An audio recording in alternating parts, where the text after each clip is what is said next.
What's going on, everyone? Justin again, as always. Thanks for watching my channel. Welcome back. Believe it or not, this is the new norm. No joke. Long time ago, back in the Wild Wild West, this is how we got down. Nowadays, it's the new norm. You couldn't walk into a store like this pre-March 2020. You just couldn't. You walk into a store like this, some shit's going down. But nowadays, you walk into a store like this, you better have this shit on, because if you walk in like this, they ain't happy, alright? You might get a ticket or something. Alright, so let's get into today's video about the Harbor Freight Shill factor, bro. That's right, the Shill factor. We're going to dive right on into it. So if you guys remember, a while back, not only did me, Redemption Garage, the Den of Tools, Humble Mechanic, and a handful of others, small handful of others, receive some products from Harbor Freight to test out, put through the beta testing process, see if it was worthwhile in investing our money into their new product launch, which they were doing come first quarter of the fiscal year.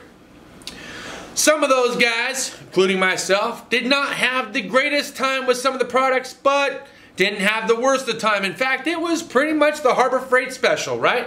There was a few little blemishes that I ran into with the sockets, but they still perform. They still work. To this day, I still advocate the fact that I thoroughly enjoy, love, and still believe in the Icon lineup. Call me a shill if you want to down in the comments. Smash the thumbs up button. But today we're going to be getting into a little bit of dramatic persuasion, if you will. I don't know all the ins and outs of what's currently going on with the YouTube community, but it was said enough times where it sparked an interest. So I did get a chance to sit down. I did watch both videos that Redemption Garage did. I haven't seen anything that the Den of Tools had done, but he was doing some kind of retaliation kind of video about some yada yada yada yada. In this video, I was watching some stuff about the warranty. Brian had stated that he had a little bit of a complaint when it came to actually warrantying out tools that he had gotten for free, essentially, but because they had a lifetime warranty backing, and how he wasn't able to warranty them out because his telephone number did not match with the SKU number or what have you. Granted, a lot of these tools that were given out for free are not going to be under your telephone number, and may or may not be covered under warranty because it falls under that clause that Harbor Freight has had for many years. This is nothing new. A few years back, I had a couple of tools that I had purchased from Harbor Freight, and they had suggested that, hey, look, if it breaks, unless you have a receipt or a telephone number or something that we can input to show validity of the purchase that you made, we cannot warranty it. What did this do for Harbor Freight? It made it to where basically you couldn't just buy it off Joe Schmuckatelli, off of Craigslist or off of a swap meet, or just buying it in person and then turn around and all of a sudden warranty it out the first time you have an issue with it, because most of their tools are covered under the it's a handcrafted lifetime warranty. There's other tools that fall within a specific warranty period, but you still have to show proof of purchase. They didn't really push the mandatory ruling for that until a few years back. We were all aware that not just for Pittsburgh, Maddox, even leading towards Icon, which didn't come out until much, much later, we already knew that this rule had presented itself and it was a factor. That being said, don't think for 1 minute that Snap-on is not the same exact way. If you were to purchase anything off of eBay, Craigslist, or even go to a swap meet, you found something that was Snap-on related, unless you had a Snap-on truck, you obviously couldn't get it warrantied out. You could call them up all you want. They're not just going to replace it for you. Secondly, if you did have a Snap-on tool truck, you can't just walk on and expect them to warranty it. Prime example would be when I first started over at the Ford dealership. This has been some 7-8 years back now. When I first started there, I had a friend named Albert. He had a 1/4-inch ratchet that his father had given him, and the tooth were slipping. The Snap-on guy would not warranty out for him because Albert didn't buy tools from him. And Albert could not show proof of purchase for that 1/4-inch ratchet, even though the ratchet was old as shit and grandfathered down to him. But because I just got done buying a brand new ass toolbox and a handful of tools, I took his ratchet, walked on, and had the gears interchanged. So it definitely is not just about what it is that you own, but who you know and how much they've spent. So this has been going back for a long time. We had the same exact issue not too long ago when Sears completely collapsed, sold out, went over to Lowe's. Lowe's was in business. Lowe's did not have all the tools to support the demand. And when you tried to warranty several sockets or even a couple of sockets with them, they questioned where you bought it from. They wanted you to go back to the store. I was like, I'm not driving back to Oregon to a store that no longer exists to warranty out a socket. That was the argument.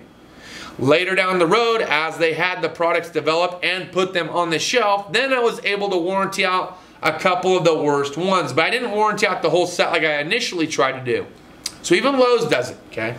When it comes to Home Depot, it's no different. You do have to show some kind of proof of purchase, etc. Otherwise, you run into an issue where they're not too sure if you bought it, if everyone did this. Now, there are programs instilled out there that do donate tools to various people, charitable organizations, etc. What happens if that person takes that tool into a store and tries to warranty it or clear it out and get the money back?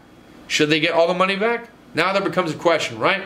Well, what happened was too many people were claiming basically fraudulent hand-ins in order to get the money back for a tool they never really wanted to use to begin with. They just wanted the money that it was worth at the time. So that's why I started putting these things in place to answer that question plain and Jane. Most of us did our own product review as honest as we possibly could given our certain circumstance. Some of us work in the automotive realm. Some of us work in heavy equipment or industrial platform. Either way, they spread it out diversely amongst the entire crowd to get multiple opinions about their product basis. Now, how much they gave to one person over the other, I think is kind of irrelevant, okay?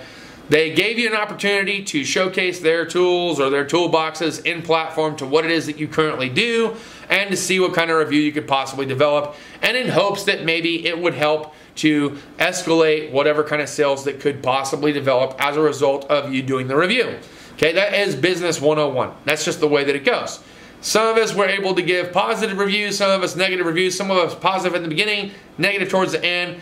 Either way, what do you do? How do you decipher who's real, who's not real, etc.? Look, all I can tell you is that I have been buying, continue to buy, and will futurely purchase tools from Harbor Freight. In fact, if there was a stock option for Harbor Freight, I would be invested in them because I thoroughly enjoy their products. I find them to be well worth the value. Obviously, not every single tool that comes out of Harbor Freight is an absolute gem. Sometimes they have flaws. I'll show you a picture down here.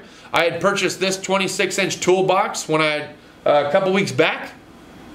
There was some folding of the metal. There was some blemishes. And as a result, it would teeter-totter. I thought I had uneven ground clearance, but the fact of the matter is that because it had collapsed, it was no longer level, so it would never ever actually have a level platform.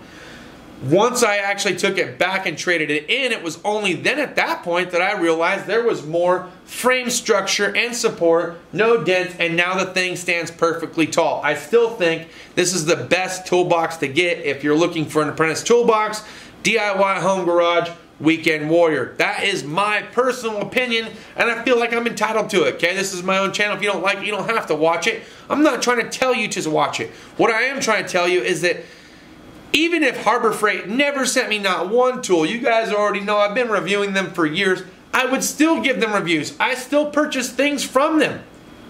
Just because I got something a little bit prematurely or freely doesn't mean that I would have never eventually ended up going and reviewing them or doing a review on them at once upon a time ago. Now, as a result, same exact thing that Brian had stated during his video, you know, I haven't been really receiving any phone calls, text messages, or really any kind of questions about the Icon tool lineup, Harbor Freight tool lineup, etc. They are busy. There's a lot going on right now. You need to understand that we have a big pandemic that's occurring. The economy is being affected. People are losing their jobs. You know, there's stuff that is going on with the stock market that's making it a little bit harder. There are tariffs. There's transportation issues. You can't exactly like fly in and out of countries as freely as you used to. And if you do, you risk the chance of getting a virus. They have a stay-at-home factor for some states, not all states. We get a fine if we're going outside and we're not wearing a fucking mask or a bandana or something of this regard, okay? So understand, look, everyone is entitled to their own opinion. They can do reviews on whatever it is they want to do reviews on. At the end of the day, you feel how you feel. I'm not going to try to persuade you or change your opinion. on how you feel. I can just tell you, I've been buying Harbor Freight tools since like 2007, 2006. I'm not about to change my mentality or way of thinking. I know a lot of people disagree with me. There's a lot of people that do agree with me. Okay, not all of us want to spend an entire check on 1 or 2 tools. Some of us would like to save a little bit of money, still get a good quality product at a fraction of the cost, and still have money to put aside. We'll get into investment strategies later, but I'm telling you, if you don't already have money put aside and you're spending your entire paycheck day in and day out, every time you get paid, you're doing something wrong. You need to do something a little bit different. You need to make sure you have that nest egg, especially because so many people are being laid off right now. It is crucial that you put money aside. That's all I got for this video. That's my rant. I wanted to share my 2 cents worth. Cheers to those of you that have your beers. Hopefully you're working. We'll see you guys next time. Deuces.